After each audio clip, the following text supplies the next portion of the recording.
Mari kita lanjutkan kuliah kita membahas asam karboksilat dan ester. Ya. Masih senyawa organik yang mengandung atom oksigen. Ya. Jadi asam karboksilat itu mengandung gugus karboksil. Ya, jadi gugus karboksil itu adalah ini. Ya. Jadi gugus COOH. Jadi C ikatan rangkap O dan C mengikat OH. Ya. Biasanya rumus molekul sederhana kita tulis seperti ini, COOH. Ya. Jadi kalau kita menemukan molekul dengan rumus seperti ini, itu maksudnya molekul tersebut mengandung gugus karboksilat. Ya, gugus karboksil, maaf. Ya, ini namanya gugus karboksil.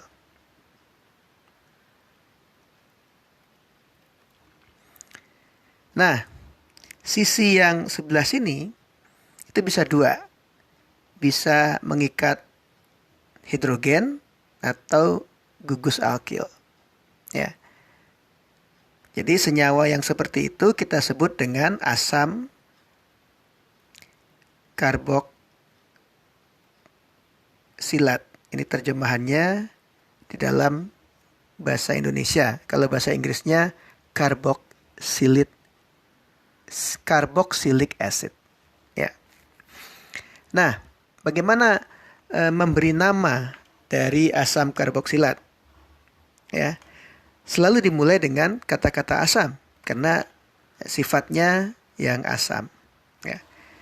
Jadi kemudian diakhiri dengan akhiran at. Ya. Jadi ada akhiran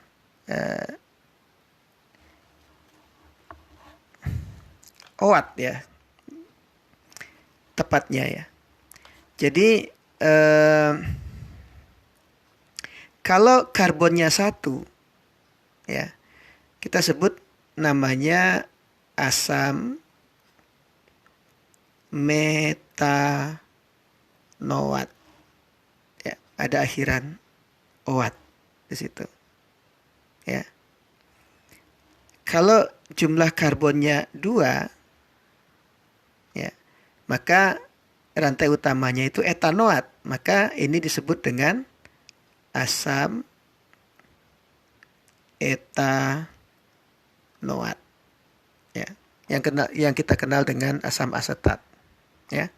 Asam metanoat itu kita kenal sebagai asam format. Ya.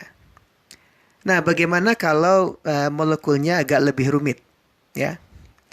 Jadi rantai utama itu adalah rantai paling panjang yang mengandung gugus karboksil. Ya. Jadi dalam hal ini ya kita punya ini rantai 1, 2, 3, 4. Berarti butanoat. Jadi ini adalah asam butanoat. Tetapi kita memiliki rantai samping, ya, gugus metil. Nah, memberikan nomor atom karbon pada rantai utama selalu dimulai dari karbon gugus karboksil. Ya. Jadi ini nomor 1, nomor 2, nomor 3, nomor 4. Jadi karena pada atom karbon nomor 3 ada gugus metil, maka senyawa ini namanya 3 metil. Ya, rantai utamanya adalah butanoat. Ya. Nah, di depannya harus diberi asam. Jadi namanya asam 3 metil butanoat. Ya. Jadi begitu cara memberi nama untuk asam karboksilat. Lalu bagaimana dengan ester? Nah, kalau karboksilat itu punya gugus COOH, maka ester itu memiliki gugus COOR. Ya. Jadi gugus ini.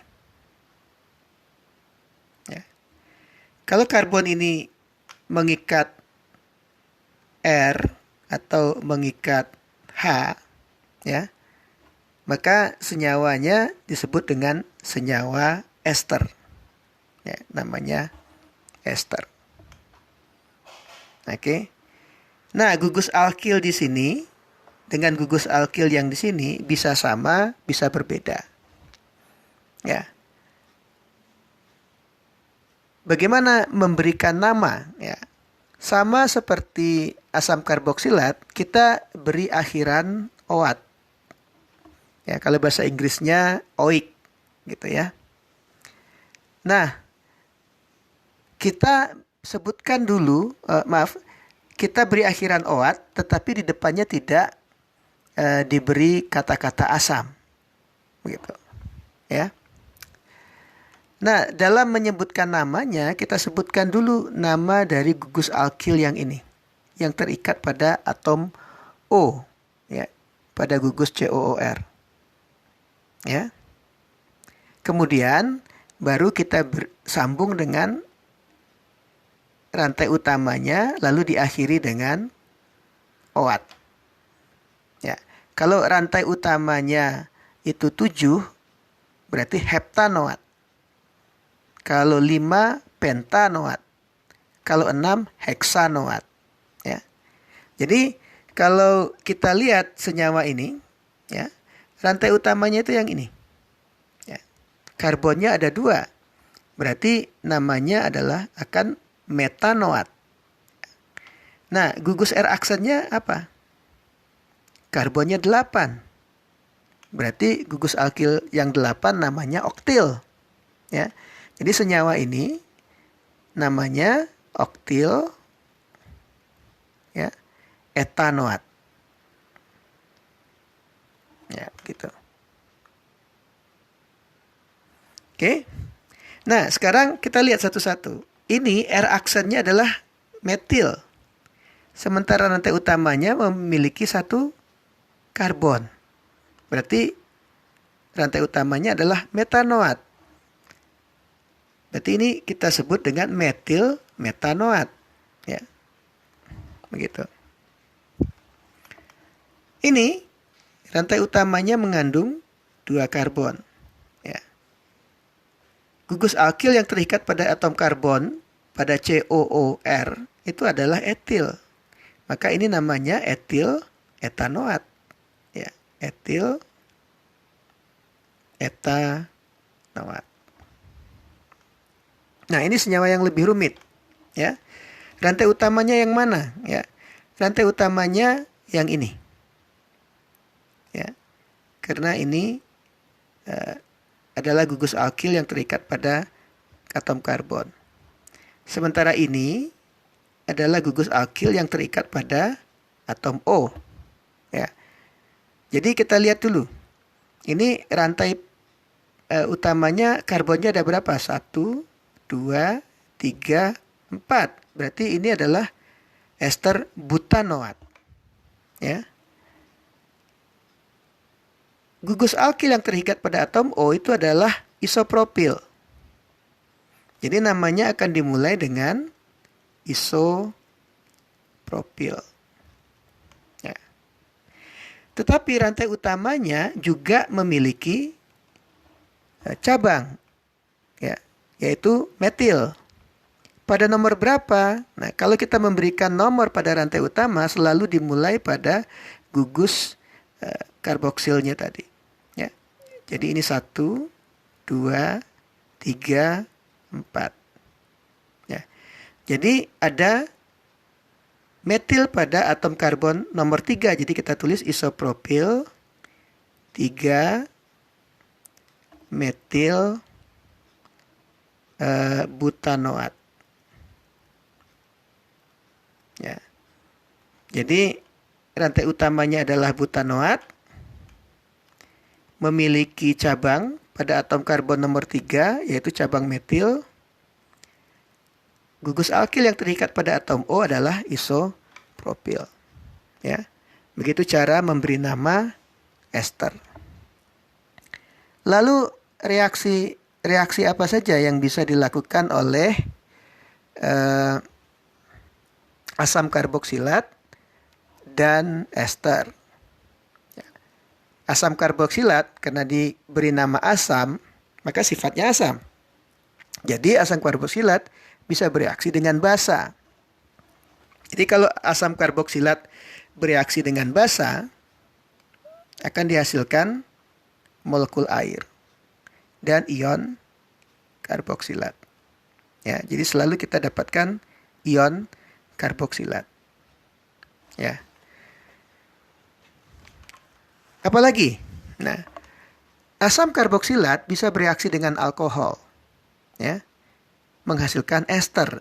Jadi ester itu bisa dibentuk dari reaksi antara asam karboksilat dan alkohol. Ini contohnya, ya. Ini kita punya 1, 2, 3, 4 asam butanoat, ya. Kita reaksikan dengan etanol, ya. Katalisnya adalah ion H+, lalu kita harus panaskan. Ya. Sekarang Anda lihat, panahnya ini, ya, ini adalah panah bolak-balik. Artinya reaksinya tidak berlangsung 100%. Ya. Kalau Anda ingin ini kesetimbangannya berat ke kanan, maka jumlah alkohol yang Anda tambahkan harus banyak. Ya. Ingat prinsip Le Chatelier, ya. Kalau konsentrasi etanol makin tinggi, kesetimbangan akan bergeser ke kanan. Ya. Nah, kita lihat atom H ini pada gugus COOH itu akan bereaksi dengan OH pada alkohol. Ya. Menghasilkan apa? Menghasilkan H2O. Ya. Kemudian gugus etil pada etanol itu kemudian terikat ke atom O itu, ya, sehingga terbentuklah gugus R aksennya etil. Jadi dihasilkan apa? Etil butanoat. Ya. Jadi gugus alkil pada alkohol itu menjadi gugus R aksennya. Kalau kita reaksikan dengan propanol, maka hasilnya adalah propil butanoat. Ya. Jadi rantai utamanya tetap butanoat. Ya. Tapi dihasilkan molekul air. Ya. Nah, sebaliknya, ya, karena ini reaksi bolak-balik, kita bisa menghasilkan alkohol dan asam karboksilat dengan memanaskan ester dengan air. Jadi Anda hanya campurkan ester dengan air berlebih, lalu Anda panaskan, maka reaksinya akan menjadi ke arah kiri, ya, di mana kita menghasilkan asam butanoat dan etanol. Ya, jadi reaksi ini bersifat reversible.